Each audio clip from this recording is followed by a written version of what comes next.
অপার সৌন্দর্যের লীলাভূমি নিকলি হাওর কোন জেলায় অবস্থিত? কিশোরগঞ্জ। বাংলাদেশের সর্ববৃহৎ ঈদগাহ মাঠ শোলাকিয়া কোথায় অবস্থিত? কিশোরগঞ্জ। ঐতিহাসিক পাগলা মসজিদ কোথায় অবস্থিত? কিশোরগঞ্জ। বাংলার 12 ভূঁইয়ার অন্যতম মহাবীর ঈশাকার বাড়ি কিশোরগঞ্জ। দেশের প্রথম অস্থায়ী রাষ্ট্রপতি সৈয়দ নজরুল ইসলাম, সাবেক রাষ্ট্রপতি জিল্লুর রহমান, সাবেক রাষ্ট্রপতি অ্যাডভোকেট আব্দুল হামিদের বাড়ি কিশোরগঞ্জ। দেশের প্রথম বাঙালি মহিলা কবি চন্দ্রাবতী, কণ্ঠশিল্পী বিপুল ভট্টাচার্য, কালজয়ী চিত্রশিল্পী জয়নুল আবেদিন, চলচ্চিত্র নির্মাতা সত্যজিৎ রায় সহ অসংখ্য জ্ঞানী গুণীর জন্মস্থান এই কিশোরগঞ্জের ঐতিহাসিক ঘাটাইল বাসস্ট্যান্ড থেকে স্বাগত জানাচ্ছি আমি সাইফুল ইসলাম সুহেল। আজকের এই ভিডিওতে সম্পূর্ণ কিশোরগঞ্জ শহর আপনাদের সামনে তুলে ধরার চেষ্টা করব। আশা করি ভিডিওটি আপনাদের ভালো লাগবে। তো চলুন শুরু করা যাক। উজান ভাটির মিলিত ধারা নদী হাওর মাছে ভরা। ঢাকা বিভাগের দ্বিতীয় বৃহত্তর কিশোরগঞ্জ জেলার মানুষের সাথে ওতপ্রোতভাবে জড়িয়ে আছে এই কথাটি। এই জেলার মোট আয়তন 2689 বর্গ কিলোমিটার। 2011 সালের হিসাব অনুযায়ী এই কিশোরগঞ্জ জেলার মোট জনসংখ্যা 30,28,706 জন।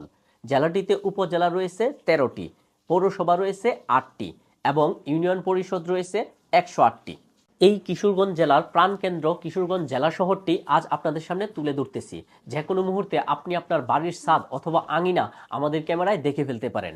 আপনার প্রিয় শিক্ষা প্রতিষ্ঠান অথবা ব্যবসা প্রতিষ্ঠানও আমাদের ক্যামেরায় ধরা পড়তে পারে। তো দেখতে থাকেন ভিডিওটি শেষ পর্যন্ত।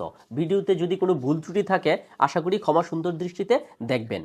আমাদের এই প্রিয় কিশোরগঞ্জ জেলার অর্থনীতির মোট চালিকা শক্তি অনেকটা হাওরের উপর নির্ভরশীল। হাওরে প্রচুর মাছ পাওয়া যায়, যা দেশের মাছের চাহিদা অধিকাংশই পূরণ করে। তাছাড়া কিশোরগঞ্জে ধান, পাট ও অন্যান্য শাকসবজি উৎপাদন হয়, যা দেশের চাহিদা মিটিয়ে বিদেশেও রপ্তানি করা হয়। এখানে প্রচুর মৎস্য ও পোল্ট্রি খামার রয়েছে, বেশ কিছু ছোট বড় কারখানা রয়েছে। এছাড়া ভৈরবের জুতা শিল্প দেশের অন্যতম বৃহৎ শিল্প খাত। যে রাস্তাটা ধরে আমরা এগুচ্ছি এই রাস্তাটা হলো কিশোরগঞ্জ জেলা শহরের মেইন রুট। এর দুই পাশেই মূল শহরটা দুই ভাগে ভাগ হয়ে আছে। সড়ক পথে তো জেলা শহরটা অনেকটুক দেখলাম, এখন আমরা রেলপথে দেখব। তবে বাকি অঞ্চলগুলো আমরা পর্যায়ক্রমে দেখব। ভিডিও শেষে সম্পূর্ণ শহরটাই আপনারা দেখতে পাবেন। তো সামনে এগিয়ে যাচ্ছি আমরা, আপনাদেরকে কিশোরগঞ্জ রেল স্টেশনটি দেখানোর চেষ্টা করব। ওই যে দেখেন সামনে আমরা কিশোরগঞ্জ রেল স্টেশনটি দেখতে পেলাম।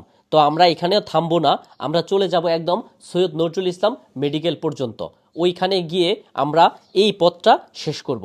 এর আশেপাশে যাদের বাড়ি অথবা শিক্ষা প্রতিষ্ঠান, ব্যবসা প্রতিষ্ঠান রয়েছে তারা অবশ্যই আপনার পছন্দের জায়গাটুকু দেখে নিশ্চয়ই খুশি হয়েছেন।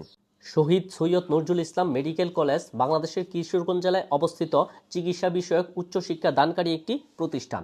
সরাসরি সরকারি ব্যবস্থাপনায় পরিচালিত এই প্রতিষ্ঠানটি 2011 সালে প্রতিষ্ঠিত হয়, যা বর্তমানে দেশের একটি অন্যতম প্রধান চিকিৎসা বিষয়ক শিক্ষা প্রতিষ্ঠান। এখানে 1 বছর মেয়াদী হাতে কলমে শিখন সহ স্নাতক পর্যায়ে 5 বছর মেয়াদী MBBS শিক্ষাক্রম চালু আছে, যাতে প্রতি বছর 100 জন শিক্ষার্থী ভর্তি হওয়ার সুযোগ পায়। ঈদ মানে আনন্দ, ঈদ মানে খুশি। ঈদ আসলেই ঈদের নামাজের কথা মনে আসে, আর নামাজের কথা মনে আসলেই ঈদগার কথা মনে আসে। আর সবার মনে যে ঈদগাটার ছবি ভেসে উঠে সেটি হলো শোলাকিয়া ঈদগাহ মাঠ। আপনারা এখন ভিডিওতে দেখতেছেন শোলাকিয়া ঈদগাহ মাঠ এবং এর আশেপাশের অঞ্চলটুকু। আপনাদের কেমন লেগেছে অবশ্যই কমেন্টে জানাবেন। আমরা এখন সমগ্র শহরটা, আশেপাশের বিভিন্ন জায়গাগুলো আপনাদেরকে দেখানোর চেষ্টা করব। কিশোরগঞ্জ জেলার রয়েছে সুপ্রাচীন ইতিহাস। এখানে প্রাচীনকাল থেকে একটি সুগঠিত গোষ্ঠী আছে এবং তা এখনও বিরাজ রয়েছে। 6ষ্ঠ শতকের 32-এর বাসিন্দার কৃষ্ণদাস প্রামাণিকের ছেলে নন্দকিশোর ব্রহ্মপুত্র নদীর তীরে একটি গঞ্জ প্রতিষ্ঠা করেন। এ গঞ্জ থেকেই কালক্রমে নন্দকিশোরের গঞ্জ বা কিশোরগঞ্জ এর উৎপত্তি হয়। একাদশ ও দ্বাদশ শতকে পাল, বর্মন ও সেন শাসকেরা এ অঞ্চল রাজত্ব করেন। তাদের পর ছোট ছোট স্বাধীন গোত্র কুচ, হাজং, গারু এবং রাজবংশীরা এখানে বসবাস করে। 1491 সালে ময়মনসিংহের অধিকাংশ অঞ্চল ফিরোজ শাহের অধীনে থাকলেও কিশোরগঞ্জ সেই মুসলিম শাসনের বাইরে রয়ে যায়। পরবর্তীতে মুঘল সম্রাট আকবরের সময়কালে বেশিরভাগ অঞ্চল মুঘল সাম্রাজ্যের অধীনে থাকলেও জঙ্গলবাড়িয়া ও 11 সিন্ধু কুচ অহোম শাসকের অধীনেই রয়ে যায়। 1538 সালে 11 সিন্ধুরের অহোম শাসক মুঘলের কাছে ও 1580 সালে জঙ্গলবাড়িয়ার কুচ শাসক ইশাকার কাছে পরাজিত হয়।